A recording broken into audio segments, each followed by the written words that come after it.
ዛሬ ይዤላችሁ የመጣሁት እጅግ በጣም አሳዛኝ የሆነ የፍቅር ታሪክ ነው። ይህ የፍቅር ታሪክ ግን ልክ እንደ ሌሎቹ የምትጠብቁት አይነት ታሪክ አይደለም። እስከ መጨረሻው አዳምጡት። ለዚህ ቻናል አዲስ ከሆናችሁ ሰብስክራይብ ማድረጋችሁን አትርሱ። እንዲሁም ደግሞ ሁልጊዜ አዳዲስ ስራዎቻችን ወደ እናንተ ብትሉ እንዲደርሱ የደወል ምልክቱን መጫናችሁን አትርሱ።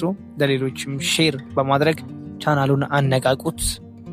ባለ ታሪካችን አማኑኤል ይባላል። የ24 ዓመት ወጣት ታታሪና ህልመኛ ሰዓሊ ነበር። ሳባ ወይም ደግሞ ሴሊ ትባላለች። የ22 ዓመት ወጣት የዩኒቨርሲቲ ተማሪ፣ ብሩህና ህይወትን የምትወድ። ሰማያዊቷ ማስታወሻ በሚል ጀምረነዋል። ይህ ታሪክ በእውነተኛ ታሪክ ላይ የተመሰረተ ነው። ሰኔ 12 ቀን 2012 ዓመተ ምህረት አዲስ አበባ በከባድ ዝናብ እየታጠበች ነበር። አስፋልቱ ላይ የሚወርደው ዝናብ የከተማዋን ነዋሪዎች መጠለያ ወደሚገኝበት ሁሉ እንዲሮጡ ያስገድዳል። አማኑኤል ከመሃል ፒያሳ ፍራንኮስ ካፌ ጥግ ተቀምጦ በመስኮቱ ላይ የሚወርዱትን የዝናብ ጠብታዎች በትናንሽ ወረቀቶች ላይ በደብዘዝ ባለ እርሳስ ይስላል። አእምሮው ሙሉ በሙሉ በስዕሉ ውስጥ ሰምጦ ነበረ። በድንገት የካፌው በር በኃይል ተከፍቶ ሳባ የምትባል ልጅ ትገባለች። ጃኬቷ በዝናብ ረጥቧል። ፀጉሯ ላይ ያረፉት የውሃ ጠብታዎች በካፌው መብራት ስር እንደ አልማዝ ያንጸባርቃሉ። የተቀመጡበት ቦታ ስለጠበበና ካፌው በሰው ስለተጨናነቀ እሷም አማን ወደ ተቀመጠበት ጠረጴዛ በአክብሮት ጠጋ አለች። ይቅርታ፣ እዚህ መቆም እችላለሁ? ውጭ በጣም እየዘነበ ስለሆነ ነው አለችው በጣፋጭ ድምፅ። አማን ቀና ብሎ እያያት በዚያች ቅጽበት የልቡ ምት ፍጥነት የጨመረ መሰለው። እርሳሱን አስቀምጦ ፈገግ አለ። በደስታ ተቀመጪ አላት። ወንበሩንም አስተካከለ። ያን ዕለት የጀመረው ወሬ ለሰዓታት ቀጠለ። ሳባ ስለ ስነ ጽሑፍና ስነ ጥበብ ያላት ዕውቀት አማንን አስደመመው። አማንም ስለ ስዕሎቹና ስለ ህልሙ ነገራት። ዝናቡ አባራ። ወደ የቤታቸው ከመለያየታቸው በፊት ግን የስልክ ቁጥር ተለዋወጡ። ያ ዝናባማ ቀን የሁለት ነፍሳት የዘላለም ትስስር መጀመሪያ ነበር። ቀናት ወደ ሳምንት፣ ሳምንትም ደግሞ ወደ ወራት ተቀየሩ። የአማንና የሳባ ፍቅር እንደ ጸደይ አበባ አበበ። በአዲስ አበባ ጎዳናዎች እጅ ለእጅ ተያይዘው መጓዝ፣ በካፌው ቁጭ ብለው መሳሳቅና የወደፊት ህይወታቸውን ማቀድ የዘወትር ተግባራቸው ሆነ። ሳባ ለአማን ትልቅ መነሳሳት ነበረች። እሷን ካገኘ በኋላ የሳለችው ስዕሎች በሙሉ ህያውነት የተሞሉ ነበሩ። እያንዳንዱ ስዕል የሳባን ፈገግታ፣ የሳባን አይኖች ያንጸባርቅ ነበረ። አንድ ቀን አመሻሽ ላይ በአንድ ረጅም ኮረብታ ላይ ሆነው የከተማዋን መብራት እየተመለከቱ ሳባ የአማንን ትከሻ ተንተርሳ እንዲህ አለችው። አማን፣ አንድ ቀን እኔ ባልኖር እንኳን እነዚህን ስዕሎችህ እኔን አስበውኝ እንዲኖሩ ታደርጋለህ? አማን ደነገጠ። ሳባን አቅፎ ግንባሯን ሳማት። እንዴት ያለሽ? አንቺ የሌለሽበትን ህይወት ለኔ ባዶ ሸራ ነው። ሁሌም አብረን እንኖራለን አላት። ሳባ ግን መልስ አልሰጠችውም። ዝም ብላ ወደ ከተማዋ መብራቶች እያየች ረጅም ትንፋሽ ተነፈሰች። ያን አማን ያላስተዋለው በሳባ አይኖች ውስጥ የተደበቀ ጥልቅ የሐዘን ጥላ ነበረ። ከጥቂት ወራት በኋላ ሳባ በተደጋጋሚ መታመም ጀመረች። ስልኳን አታነሳም። ስትገናኝም በጣም የደከማትና የገረጣች ትመስላለች።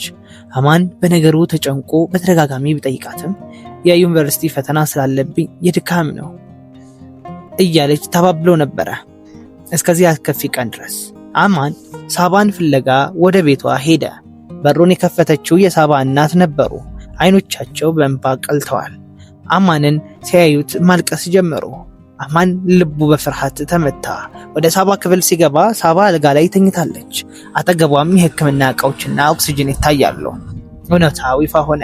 ሳባ አማንን ከመገናኘቷ ከዓመታት በፊት ጀምሮ በከባድ የልብ ህመም ትሰቃይ ነበረ። ዶክተሮች የቀራት ጊዜ ጥቂት እንደሆነ ነግሯት ነበረ። እሷን ግን የቀራትን ዕድሜ በሐዘን ሳይሆን በፍቅርና በደስታ ማሳለፍ ስለፈለገች ህመሟን ደብቀው ኖረች። አማን አልጋዋ አጠገብ ተንበረከከ። እጆቹን ይዞ ማልቀስ ጀመረ። ለምን ደበቅሽ? ለምን አልነገርሽኝም ሳባ? እያለ በሐዘን ተሰበረ። ሳባ ደካማ እጆቿን ዘርግታ እንባዋን ጠረገችል። ምክንያቱም ከአንተ ጋር ሳለሁ ህመምተኛ መሆን አልፈልግም ነበር። ካንተ ጋር ያሳለፍኳቸው ወራት በህይወቴ ሙሉ ሰው ሆኜ የኖርኩባቸው ብቸኛ ቀናት ናቸው። አታልቅስብኝ አማኔ፣ እባክህ ፈገግ በልልኝ አለችው። በሚቀጥሉት 2 ሳምንታት አማን ከሳባ አጠገብ አልተለየም። የሆስፒታሉ ክፍል የነሱ ዓለም ሆነ። አማን እዚያው ክፍል ውስጥ ትልቅ ሸራ አምጥቶ ሳባ በህይወት እያለች የመጨረሻውንና ትልቁን ስዕል መሳል ጀመረ። ስዕሉ እሷና እሱ መጀመሪያ የተገናኙበትን ዝናባማ ቀን የሚያሳይ ነበረ። ሳባ በደካማ ሁኔታ ፈገግ እያለች ስዕሉን ትከታተል ነበረ። እያንዳንዱን የቀለም ቅብ ስታይል ነፍሷ በደስታ ይሞላል። አንድ ቀን ምሽት የሳባ የመተንፈሻ አካል በጣም መዳከም ጀመረ። አማን እጇን አጥብቆ ይዞት ነበረ። አማን አለችው በጭንቅ፣ ስዕሉ አልቆ ማየት አልችልም መሰለኝ፣ ግን ቃል ግባልኝ እኔ ከሄድኩ በኋላ ስዕልህን አታቁ። በእያንዳንዱ ቀለም ውስጥ በእያንዳንዱ የዝናብ ጠብታ ውስጥ ነው ያለው። አትረሳኝም አይደለ? አረሳሽም ሳባ፣ የኔ ህይወት፣ የኔ መተንፈሻ አንቺ ነሽ እያለ አማን በከባድ ስቅስቅታ አለቀሰ። ሳባ የመጨረሻዋን ደካማ ፈገግታ አሳየችው። አይኖቿንም ጨፈነች። በእጇ የያዘችው የአማን እጅ ዝቅ አለ። የልብ መቆጣጠሪያ ማሽኑ ድምፅ በአንድ ረጅም መስመር ቆመ። ሳባ የዘላለም እንቅልፏን ተኛች። የሆስፒታሉ ክፍልም በአማን የሐዘን ጩኸትና ለቅሶ ተናወጠ። የህይወቱ ብርሃንም ለዘላለም ጠፍታለች።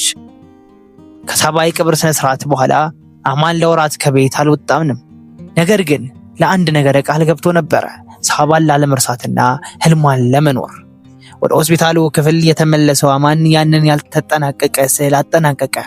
በስዕሉ ግርጌ ላይም እንዲህ ብሎ ጻፈ: ለሳባ በዝናብ ውስጥ መተሽ ህይወቴን በደማቅ ቀለም ቀብተሽ እንደ ንፋስ የሄድሽው የልቤ ንግስት ይል ነበረ።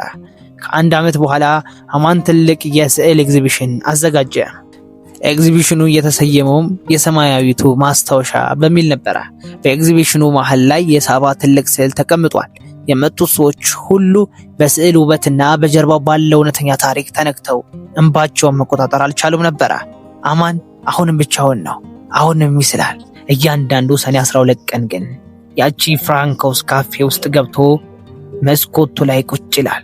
2 ሲኒ ቡና ያዛል። አንዱን ለራሱ፣ አንዱን ደግሞ ፊት ለፊቱ ባለው ባዶ ወንበር ላይ ያስቀምጣል። ዝናቡን በመስኮቱ ላይ ሲወርድ አማን ፈገግ ይላል። ምክንያቱም ያውቃል ሳባ በአካል ብትለየውም በመንፈስ ግን ሁልጊዜ አብረዋለች። ፍቅር ከሞት በላይ ጠንካራ ነው።